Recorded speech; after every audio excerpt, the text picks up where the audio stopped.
So we're here with another at-large candidate for the Springfield City Council, Juan Juan Caraballo, yes. Caraballo. It's late in the day, folks, and I'm going to screw things up. And I've only had water, so I'm going to ask you a couple dumb reporter questions because there's a lot of candidates, and I've been trying desperately to catch up on each of them. Tell us a moment about your background. Okay, so I was born and raised in Springfield, Sumner Avenue Elementary, Forest Park Middle School, and Central High School. When I graduated Central, I went immediately into the Marine Corps. Served 4 years in the Marine Corps. In 2005, I went to Iraq. When I came back, I worked for Mass Mutual for 7 years as an expense accountant, and great time there. Nothing wrong with it, but the police academy opening came up, and I wanted to serve, so I threw my hat in the ring. Had an unfortunate knee injury, and I had to leave the police academy, and ever since then, I left the country for a little bit and saw how the Czech Republic did things for a year. And when I came back, I signed up with Team Rubicon, which is a disaster relief organization. I've been doing volunteer work ever since. Wow, that's very impressive. So what is motivating you in 2023 to run for the City Council?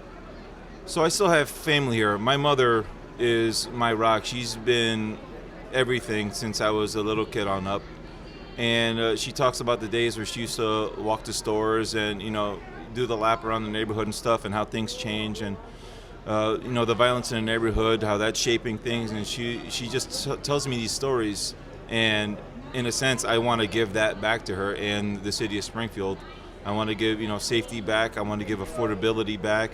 I just want to be that drive of change. And I've been volunteering for so many years around the world that I think I just want to bring that back home. So I've been asking the same basic questions to a lot of the council council candidates. I just want people to be able, when they watch these, to sort of like have some common ground. So I'm very, right now, top of mind awareness in this city is on crime. Yes. We've just had an absolutely horrendous murder situation. I'm sure you've been following it. So the city council certainly can influence strategy about fighting crime. Do you have any ideas about this? Are there things that concern you that maybe the city isn't doing, or maybe the city is doing it but not enough? I believe that we should give police officers, or all of our emergency services, the proper tools and funding to do the best job possible. So when we started doing like body cameras, I thought that was great, more accountability, more visibility. I want all their equipment to work. I want everything to be sound, so God forbid anyone has to press those three numbers, we have a police force that can get there on time and be as effective as possible. I also would like, on the police officers' end, more engagement. I think being involved in the community, having individual patrolmen that the community knows, like this is Officer Blank, and they know him by face, they know my name. I think that's important. Get them out of the cruisers and feet to the pavement.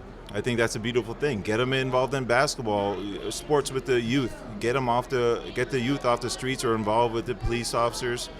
I love that they're doing the cops and coffee thing, that they pop into a local coffee store and you can have a conversation with your local patrolman. I think that's great. But I don't think taking money away from them is going to be beneficial at all. I mean, around the country they've tried it, and I'm pretty sure that's just a straight failure. So give them the tools necessary to make effective change in our community. Okay.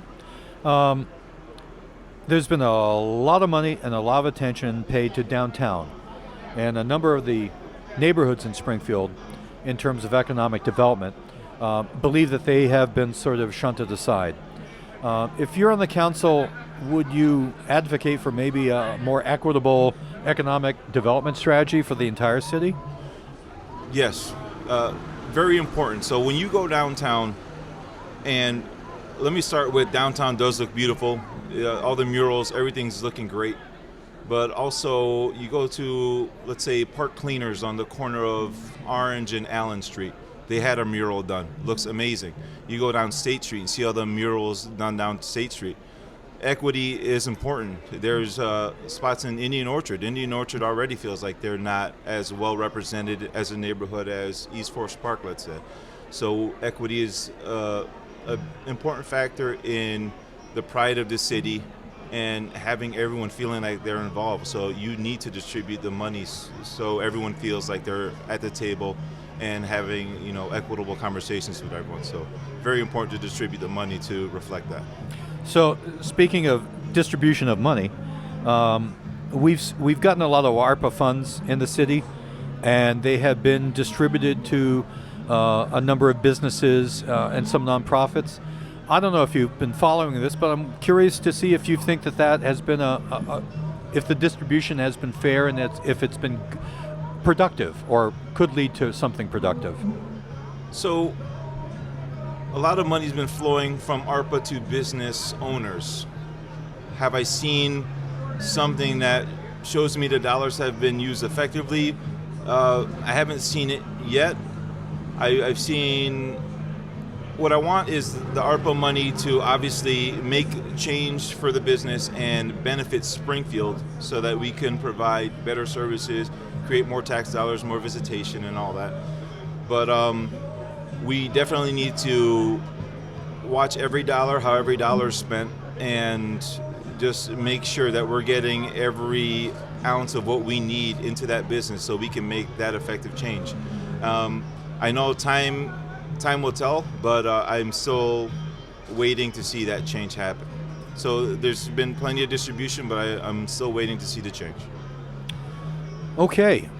We're going to discuss more at the debate next week. I'm Absolutely. assuming they're coming. I will be. And I want to thank you for coming by today and answering some questions. Thank you so much for having me. My pleasure.